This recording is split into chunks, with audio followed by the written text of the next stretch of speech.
नमस्कार साथियों, ई ज्योतिष में आज के और स्टार के अंतर्गत मैं डॉक्टर सुरेश कुमार गोस्वामी आपका अभिनंदन करता हूं। पिछले एपिसोड में मैंने आपसे वादा किया था कि मैं आपको शादी के समस्या के बारे में बता करके अगली बार मैं बताऊंगा कि शादी के पश्चात यदि शादी हो जाती है तो उसके पश्चात कई समस्याएं आती हैं। आपने देखा होगा कि कई बार पति पत्नी में मनमुटाव होता है, बनती नहीं है, या कभी कभी दूरी हो जाती है, दूर रहने लगते हैं, आपस में समन्वय नहीं होता, या कभी कभी एक पत्नी या पति में से एक बीमार रहता है तो वैवाहिक जीवन उनका एक तरीके से सामान्य नहीं रहता। तो वो स्थिति जो है कब आती है, जैसा मैंने आपको पिछली बार बताया था कि जब 6, 8, 12 घर में सप्तमेश या मैरिज का कारक, विवाह का कारक होता है तो शादी में दिक्कत होती है, शादी में डिले होती है, शादी में अड़चने आती हैं। मगर खुदा ना खास्ता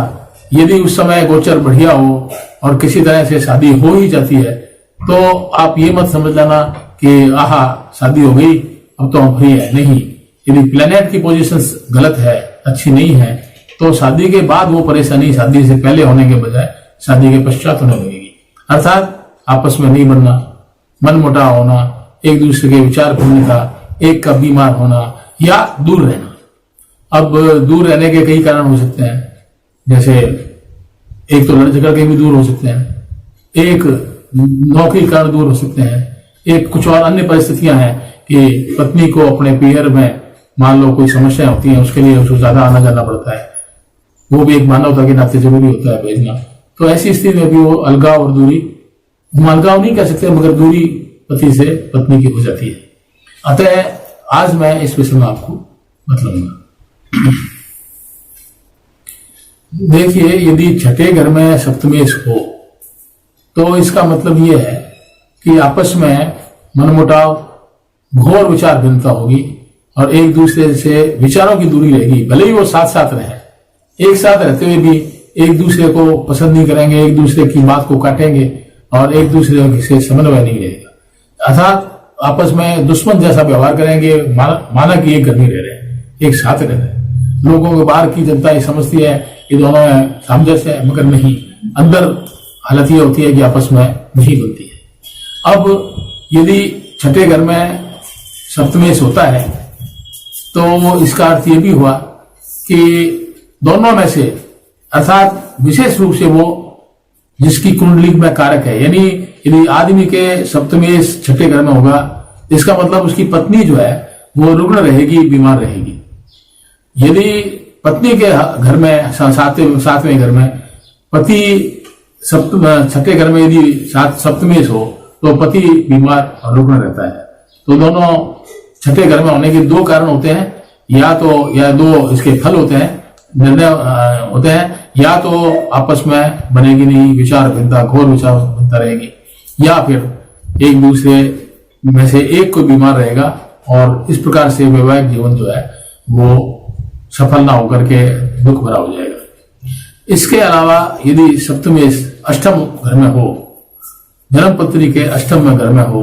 तो फिर ये माना जाएगा कि पत्नी का स्वभाव ऐसा होगा कि वो एकदम एकांत प्रिय और फिलोसफर टाइप की होगी। वो ज्यादा वार्तालाप, ज्यादा आपस में बातचीत में ध्यान नहीं रखने वाली होगी और इग्नोरेंट होगी। और कभी कभी ये भी होता है कि उसको कोई गंभीर रोग भी हो सकता है जो एक सामान्य जीवन के लिए अच्छा नहीं होता। तो अष्टम में होने से क्या है कि एक तरीके से अष्टम हाउस जो है नष्ट हाउस होता है, इसलिए एक तरीके से ये मान सकते हैं हम कि पत्नी और पति का संबंध जो है ना, वो व्यवहार के कारण, स्वभाव के कारण, बीमारी के कारण एक दूसरे के लिए वो लाभदायक नहीं होंगे, समन्वय नहीं होगा। इसी प्रकार यदि 12वें घर में सप्तमेश हो तो 12वीं का मतलब दूरी, डिस्टेंस। तो पत्नी या पति एक दूसरे दूर रहेंगे। इसके यदि ग्रह अच्छे हैं, ग्रहों का संबंध अच्छा है, यदि शुभ ग्रहों की अच्छी दृष्टि है तो वो अच्छे कारणों से अलग होंगे, जैसे नौकरी के कारण। आपने देखा होगा कि आजकल आर्थिक युग है, पत्नी अभी नौकरी कर रही है। पहले तो पत्नी का काम घरेलू काम ही करना था, अब पत्नी भी नौकरी करती है, पति भी नौकरी करता है। और जरूरत भी हमें आज भौतिक युग में हमें हमारे घर को उच्च लाने के लिए दोनों यदि कमाते हैं तो अच्छा होता है। तो इस कारण से भी कई बार क्या होता है कि दूर दूर रहते हैं, एक का ट्रांसफर हो जाता है, दूसरे का वहां नहीं बैठता है, तो इस हिसाब से भी कुछ वर्षों तक या कई वर्षों तक अलग रहना पड़ सकता है। इसके अलावा यदि बुरे ग्रहों की दृष्टि हो और बुरे ग्रह का दुष्प्रभाव सप्तमेश पे हो तो दूरी का कारण लड़ाई झगड़ा भी हो सकता है, आपस में तलाक भी हो सकता है, मनमुटाव भी हो सकता है, और इस तरह से कुल मिलाकर के उनके साथ रहने का योग जो है वो नष्ट हो जाता है। तो अब ये देखते हैं कि 6, 8, 12वें घर के दुष्प्रभाव ये होते हैं यदि सप्तमेश होता है। अब हम ये देखते हैं कि कई पाप ग्रह निर्धारित किए गए हैं जन्म पत्री में, तो जैसे राहु केतु है, इसी प्रकार मंगल है या सूर्य है, या ऐसे ग्रह जो दुष्ट ग्रहों के साथ हों, जो नीच के हों, या जो प्रताड़ित ग्रह हों, 0 डिग्री पर हों या बहुत कम अंश पर हों, तो वो भी क्या है कि आपस में लगाव को कम कर देते हैं या साथ रहने की स्थिति को बिगाड़ देते हैं। जैसे सप्तमेश के साथ में यदि मंगल बैठा हो और यदि वो दुष्ट स्थान का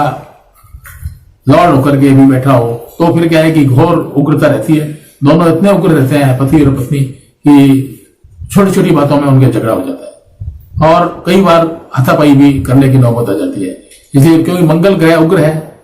और शस्त्र वाला ग्रह है, इसलिए कई बार इतनी उग्रता हो जाती है कि जो हाथ में होता है उसी को फेंक मारते हैं और झगड़ा हो जाता है। इसके अलावा यदि इस इंजन के साथ में शनि बैठा हो, तो यानी सप्तमेश के साथ में यदि शनि बैठा हो तो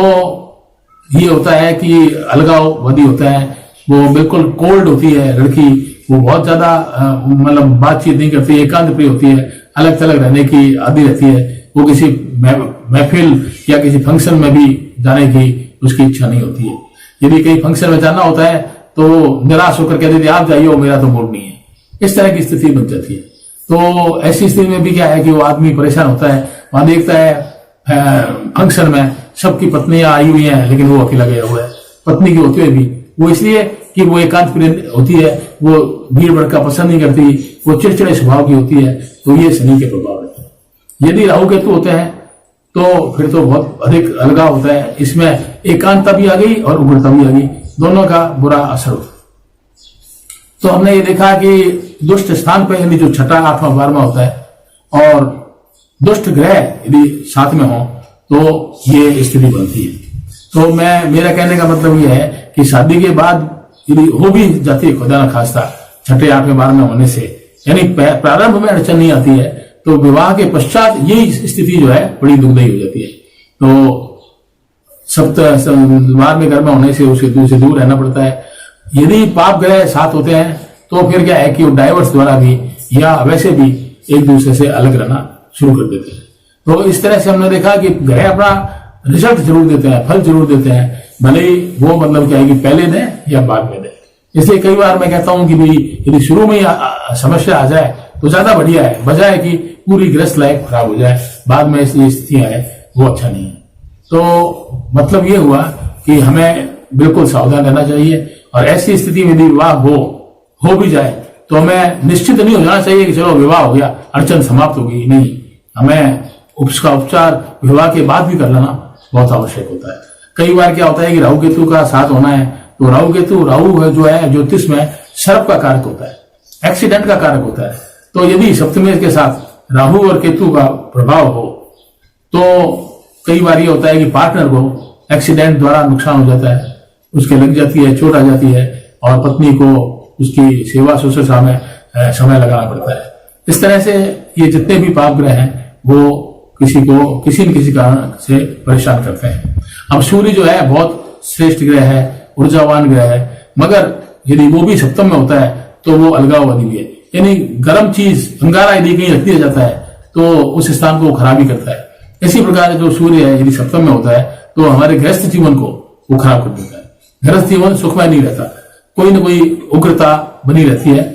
कोई न कोई ऐसा कारण बना रहता है जिससे घर में जलन और अविश्वास वाली स्थिति पैदा हो जाती है। और सेपरेटिंग प्लैनेट भी है, सूर्य जिसके साथ होता है उसको सेपरेट करने की स्थिति बन जाती है।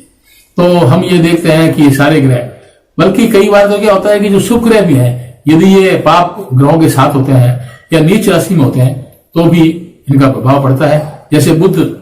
शुभ ग्रह है, विष्णु का अवतार है, मगर ये यदि नीच राशि में हो या वो पाप ग्रह से ग्रस्त हो और सप्तमी से संबंध रखता हो तो इतना अधिक मनमुटाव होता है कि एक दूसरे की बात को कभी भी स्वीकार नहीं हो। यदि राहु केतु का प्रभाव होता है तो ज्यादातर ये देखा गया है कि पार्टनर को एक्सीडेंट के कारण या ऑपरेशन के कारण समस्या आती हैं और इस समस्या के कारण क्या उनका वैवाहिक जीवन जो है दुष्कर हो जाता है। तो मैं आपको बता रहा था कि यदि शुभ ग्रह है, जैसे अभी राहु मंगल और सूर्य को तो मैंने बताया कि अशुभ ग्रह वैसे भी है, स्वभाव से अशुभ है, मगर यदि शुभ ग्रह भी नीच राशि में हो, पाप ग्रहों के साथ में हो तो भी ये स्थिति बनती है। जैसे यदि चंद्रमा नीच का सप्तमी से होकर के बैठा हो तो आप बहुत अधिक लड़की या लड़का जिसके भी होता है वो बहुत ज्यादा सेंसिटिव होता है, टची होता है, तो उसको छोटी सी बात जो है ना वो बहुत बुरी लगती है और इस तरह से वो 3 दिन तक वो भवन में चली जाती है और बातचीत करने में दिक्कत आती है। वो पति यदि शुक्र ग्रह का कारक होता है, शुक्र ग्रह प्रभावित होता है तो मना लेता है, और वो भी यदि पूरे ग्रहों के प्रभाव में है तो फिर क्या है कि 3 दिन तक वो एक दूसरे से मनमुटाव में बने रहते हैं और घर की व्यवस्था बिगड़ जाती है। इसी प्रकार यदि